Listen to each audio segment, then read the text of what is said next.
దరఖాస్తు చూస్తలేరు, వాళ్ళ గురించి మాట్లాడలేని పరిస్థితి. ఇవన్నీ ఎవరు మాట్లాడలేదు? మిస్టర్ కోదండరామ్ మాట్లాడలేదు, వేరే మిస్టర్ కోదండరామ్. మల్లెపల్లి లక్ష్మే మాట్లాడలేదు, వేరే మిస్టర్ మల్లెపల్లి లక్ష్మే. కాసిం మాట్లాడలేదు, ఎక్కడ మిస్టర్ కాసిం? ఆయన కథలు చెప్పుకుంటే ఈరోజు అక్కడ కూర్చున్నారు.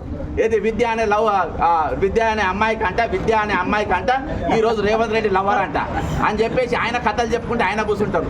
వేరే మిస్టర్ గంట చక్రపాణి ఎక్కడున్నాడు? ఈరోజు వీళ్ళందరూ రేవంత్ రెడ్డి సంకలచి వచ్చి ఈరోజు మేధావులు అనేటోడు 1200 మందిని రెచ్చగొట్టి చంపిండి. ఈరోజు 1200 మంది తెలంగాణ యువకులు మనం పరీక్షలు వచ్చిన తర్వాత మనం చింపుకుందాం, మీ పేపర్ చింపుకోండి అన్న పరిస్థితి. ఈరోజు 2016 పేపర్ లీకేజ్ ఎవరు చేసిండ్రు? కల్వకుంట్ల కవిత కాదా? అని కనబడతాను. రేవంత్ రెడ్డి ఎంక్వైరీ చేయవా? 2022 పేపర్ లీకేజ్ ఎవరు చేసిండ్రు? ఎంక్వైరీ చేయవా? ఈరోజు ఎన్ని ఖాళీలు ఉన్నాయి తెలంగాణలో? చేయవా? ప్రియాంక గాంధీ గారు బాజాప్తా తెలంగాణకు వచ్చి 2 లక్షల పోస్టు సంవత్సరం లోపు నింపుతామని చెప్పి పచ్చి అబద్ధం కాదని 4000 నిరుద్యోగ వృద్ధి ఇస్తామని అబద్ధం కాదా? ఈరోజు రిటైర్ అయిన వాళ్లకు మేము సిపిఎస్ అన్నిటికన్నా భయంకరంగా అంటే ఇక పెన్షన్లే కంపల్సరీ పెన్షన్ స్కీమ్ అని ఒకటి పెట్టిండ్రు. వాళ్ళకి 4 నెలలు వేస్తే మొత్తం పైసలు ఇవ్వాలి కాబట్టి 5 నెలల పైసలు అంటే 2024 మే, జూన్, జూలై, ఆగస్ట్, సెప్టెంబర్ 5 నెలలు వాళ్ళ అకౌంట్లలో వేస్తే 30 లక్షలు 40 లక్షలు కంపల్సరీ పెన్షన్ స్కీమ్లో అవి రిలీజ్ అవుతాయి. అవి రిలీజ్ కావద్దని చెప్పి 5 నెలల పైసలు వేస్తారు. రిలీజ్ అయితే ఎంత? ఒక్కొక్కరికి 40 లక్షలు 30 లక్షలు వాళ్ళ రిటైర్మెంట్ బెనిఫిట్స్ ఇవ్వాలి కాబట్టి అవి వాళ్ళ అకౌంట్లో పడదు కాబట్టి వాళ్ళ అకౌంట్లో తెలంగాణ ప్రభుత్వం ఇవ్వాల్సిన వాళ్ళ 10% ఏదైతే జమ చేయాలో అవి కావాలని జమ చేస్తారు. దేనికోసం జమ చేస్తలేరు? దేనికోసం మాట్లాడతలేరు అంటే ఆ రిటైర్మెంట్ పైసలు మొత్తం ఇవ్వాలని చెప్పేసి దానికి అంటే ఇవన్నీ క్రిమినల్ ఆలోచన కాకుండా ఏంది? ఈ ధమాకులు తెల్లాలేస్తే క్రిమినల్ కుట్రలు కాకుండా ఇక ఏంది? ఇంత దారుణంగా ఇంత భయంకరంగా పరిస్థితులలో ఈరోజు తెలంగాణ ప్రభుత్వం వ్యవహరిస్తూ ఉంటే ఈరోజు ప్రజాకంట్రోల్లో మేమా మీరా? అరే కుట్ర ఎంత భయంకరం చెప్పండి. వాళ్ళు రిటైర్డ్ అయ్యి దాదాపు 20 నెలలు గడిచింది. 5 నెలల పైసలు ప్రభుత్వం వాళ్ళ గ్రాంట్ ఏదైతే 10% వాళ్ళు వేయాలనో 5 నెలలు అయ్యి వేస్తే వీళ్ళు 40 లక్షలు ఇస్తే వీళ్ళే చెప్పి వేయకుండా పర్వాలేపై నువ్వు 5 నెలలు వేయకు, మా పైసలు మాకు 5 నెలలు మీకు దానం చేస్తున్నాం తీసుకోండి. కానీ లేదు మేము 5 పైసలు మీకు వేయాలి, అప్పుడే అవి రావాలి. ఎందుకంటే ఈ పైసలు ఎగదొబ్బనికి ఇవన్నీ ఎగదొబ్బనికి దాదాపు ఆ విధంగా కొన్ని వేల కోట్ల రూపాయలు 10,000 మంది సిపిఎస్ ఈరోజు కంపల్సరీ పెన్షన్ స్కీమ్ వాళ్ళు దోపిడీ గురవుతున్నటువంటి పరిస్థితి ఈ రోజు ఉన్నారు. ఈరోజు 1000 రూపాయలు 2000 రూపాయల పెన్షన్లతో ఎవరైనా బతుకుతారా? బతుకుతున్నారు. ఎవరు? ఈపీఎస్ 95 స్కీమ్ పెన్షనర్స్ ఈరోజు ఎంతమంది 1000 రూపాయలు 2000 రూపాయల పెన్షన్లతో బతుకుతున్న పరిస్థితి ఈరోజు తెలంగాణలో 15 లక్షల మంది ఉన్నారు. ఎవరు మాట్లాడుతున్నారు? ఎక్కడ మాట్లాడుతున్నారు? ఏడైతుంది ఈరోజు నాకు అన్నిటికన్నా బాధాకరణ విషయం అయితే నాకు ఒక గ్యారంటీ ఉండే. నాకేముండే అంటే నాకు రేవంత్ రెడ్డి గారు మోసం చేసిన, చీఫ్ సెక్రటరీ మోసం చేసిన, ఫైనాన్స్ సెక్రటరీ మోసం చేసిన, ఎవరు మోసం చేసిన గవర్నర్ గారు మాత్రం నా హక్కును కాపాడతారని నేను అనుకున్నా. గవర్నర్ గారిని హక్కు కాపాడతారనుకున్నా. The head of the constitution governor గారిని కాపాడతారనుకున్నా. ఈరోజు ఫండమెంటల్ రైట్స్ కాపాడే బాధ్యత మన గవర్నర్ ఆయన కాపాడతారనుకున్నా. కానీ ఆయన కూడా ఎవడో నాకు తెలియదు పోనంటుండు. ఈరోజు నీకు నాకు సంబంధం లేదంటుండు. నీకు నాకు అలా లోపడిపోవడానికి బీజేపీ ఎంబులం ఉన్న జీబులు అన్నీ లోపడిపోతాయి రాజ్భవన్లోకి. కానీ ఈరోజు వినతి పత్రం పోయేటోళ్ళు మాత్రం గేట్ కాడనే ఆగాలి. నీకేమన్నా వినతి చెప్దామనుకో గేట్ కాడనే ఆగాలి.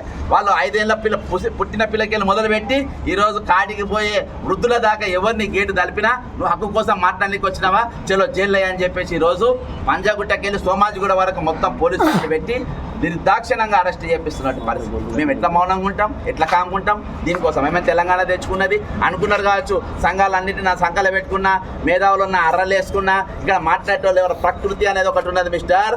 ప్రకృతి అనేది ఉన్నది. అందులోకెళ్ళి ఎవడో ఒకడు వస్తాడు, ఏదో ఒకటి మాట్లాడతాడు. అలా ఎవరికి వాళ్ళే సరిగా నాయకత్వం లేని యుద్ధం నడుస్తుంది తెలంగాణ ప్రభుత్వంతో. ఉద్యమకారులు సపోర్ట్ లేకుండా ఈరోజు యుద్ధం నడుస్తుంది తెలంగాణ ప్రభుత్వంతో. ఈరోజు ఎవరి మద్దతు లేకుండా నడుస్తుంది.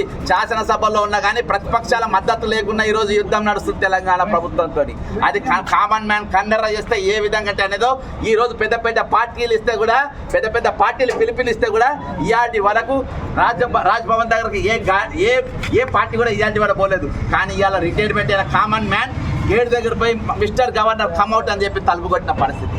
నువ్వు అరెస్ట్ చేస్తే చేసుకోవచ్చు, నా హక్కు గురించి మాట్లాడితే మాట్లాడవచ్చు.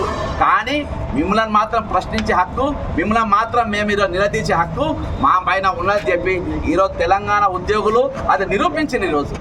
ఈరోజు మీరు అరెస్ట్ చేస్తే చేస్తుండొచ్చు, కానీ ఈరోజు వాళ్ళు నిరూపించుకున్నారు. నీ దగ్గరికి వచ్చాను, వందలాది మంది అరెస్ట్ అయ్యారు, జిల్లాల వారికి అరెస్ట్ అయ్యారు. ఈరోజు వృద్ధులను చూడకుండా వీళ్ళని ఏం చేయగలుగుతారు? వీళ్ళని కొట్టగలుగుతారా? నన్ను చంపగలుగుతారా?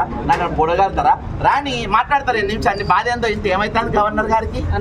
ఏమైతుంది బాధ?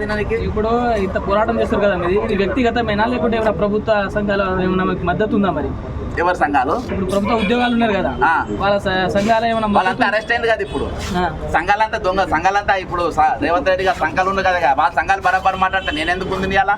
నా అవసరం ఏముంది, మీ అవసరం ఏమో. ఇది మొత్తం మీ వ్యక్తిగత పోరాటమేనా? మరి ఎవరు ఇప్పుడు చేస్తుంది? నీకు ఎట్లా కనబడుతున్నావు అట్లా అనుకోవచ్చు, నో ప్రాబ్లం. మీకు ఎట్లా కనబడితే అట్లా అనుకోవచ్చు అబ్బా, నాకేం ఇబ్బంది లేదు. ఇది ఎవరి పోరాటం, దేనికోసం మాట్లాడుతుంది, ఎవరి కోసం మాట్లాడుతున్నా అనేది ప్రతి ఒక్కరు. 7వ గ్యారెంటీగా ప్రజాస్వామ్యాన్ని కాపాడుతామని అన్నారు, హక్కునిస్తా ఉన్నది, స్వేచ్ఛనిస్తా ఉన్నది ప్రభుత్వం.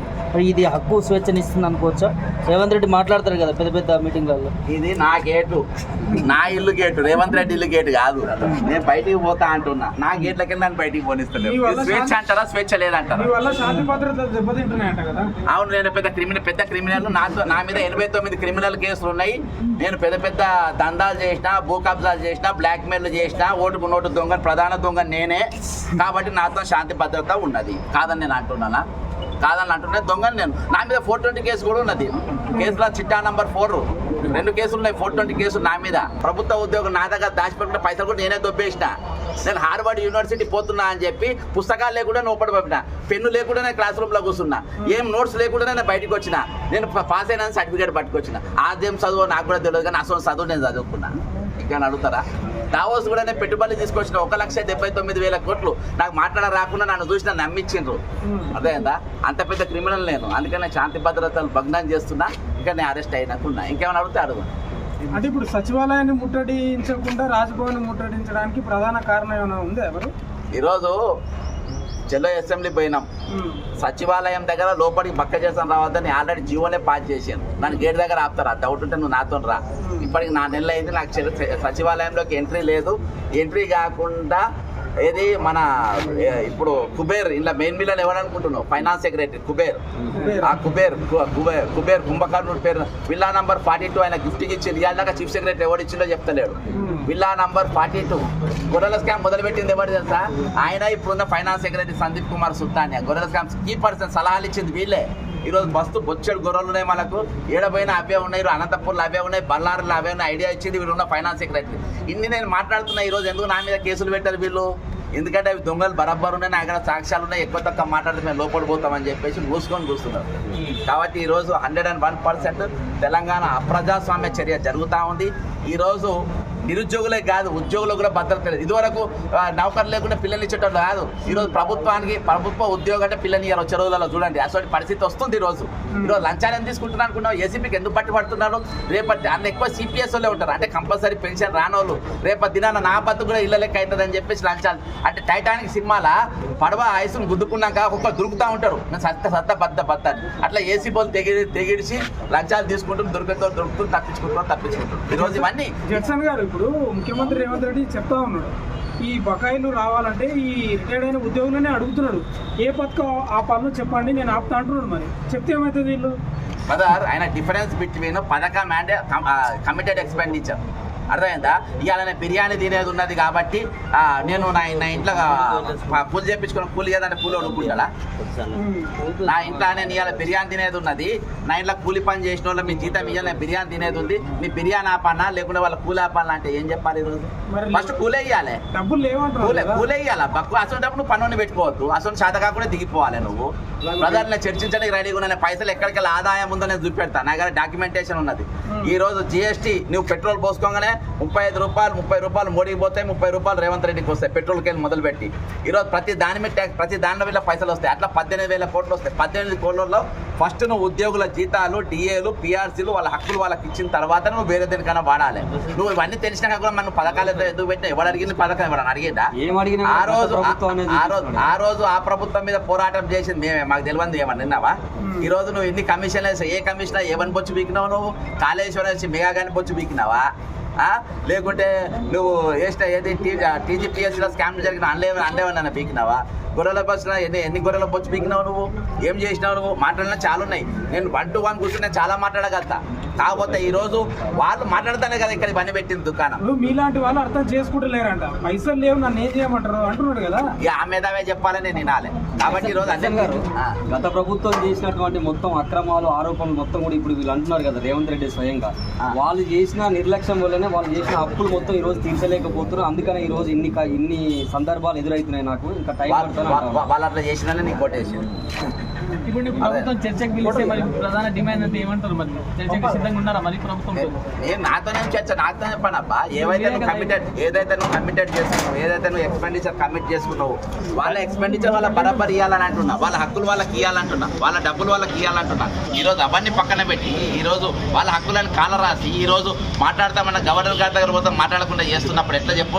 ఈ రోజు మాట్లాడితే నేను ప్రభుత్వం రాబడి చూపెడతా, ఇవ్వాల్సిన పైసలు చూపెడితే ప్రతి దానికి మార్గం చూపెడతా. మాతో మాట్లాడమనండి.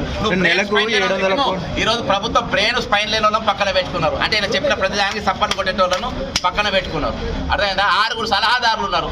ఒకడైనా పనికి వచ్చేటోళ్ళు ఉన్నాడబ్బా. ఒకడేమో పెట్టెలు మోస్తాడు, ఒకడేమో బొగ్గేలు మోస్తాడు, ఒకడేమో శాలువాలు కప్పుతాడు. గవర్నమెంట్ అడ్వైజర్స్ చెప్తున్నా, అరకడ వేలంటే వాళ్ళు ఏం చేస్తాడు? బొగ్గేలు మోస్తాడు, ఓడు పెట్టెలు మోస్తాడు, ఓడు సంచులు మోస్తాడు. ప్రభుత్వ అడ్వైజర్లు వాళ్ళు ఉంటారా? ఏదో జ్ఞానవంతులు రాజశేఖర రెడ్డి గారు ఒక్కడనే పెట్టుకుంటారు. కేవీపీ రామచంద్ర అంటాడు. ఆయనతోనే ఉమ్మడి ఆంధ్రప్రదేశ్ నడిపారు. మీ దగ్గర 6 సలహాలు ఉన్నాయి. ఏం సలహాలు ఇస్తున్నాయి ఈరోజు?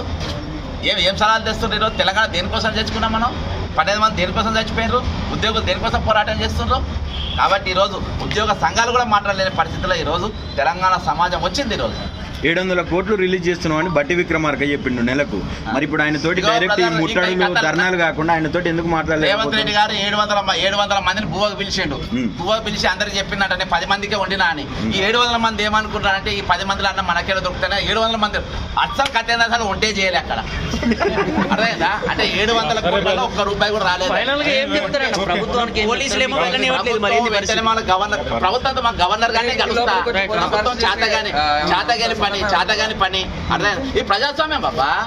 ఇది ఇదంతా వాళ్ళదే. ఇది గవర్నమెంట్ గవర్నర్ ఆఫీసర్ తీసుకోండి.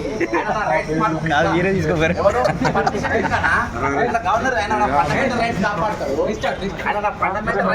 ఆయన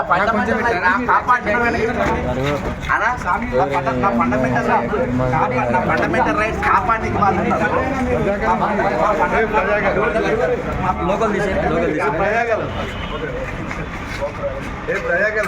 ఫండమెంటల్ రైట్స్ వాళ్ళు కాపాడగలుగుతున్నారు.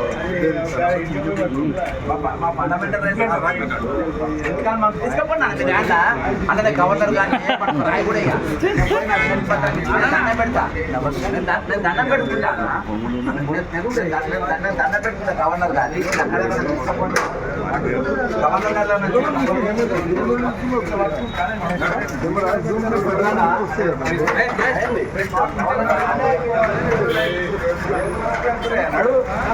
కెమెరామ్యాన్ కెమెరా ఎట్లా చేయాలో చెప్తుంది.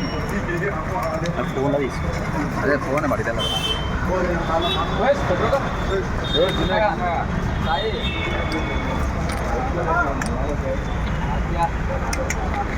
ఇప్పుడు ఎట్లా రాజ్భవన్ కా లేకపోతే నాకు తెలిసి భారత వీరప్పని కూడా అయితే తీసుకుపోలే కాదు. ఇప్పుడు రాజ్భవన్ కా లేకపోతే పోలీస్ స్టేషన్ కా?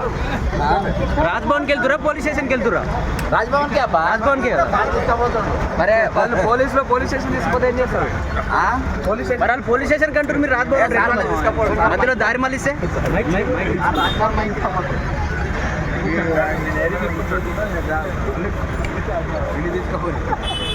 మైక్ తీసుకున్నా తెలుగు మరి ఆకే మైక్ పట్టుకున్నా అర్థం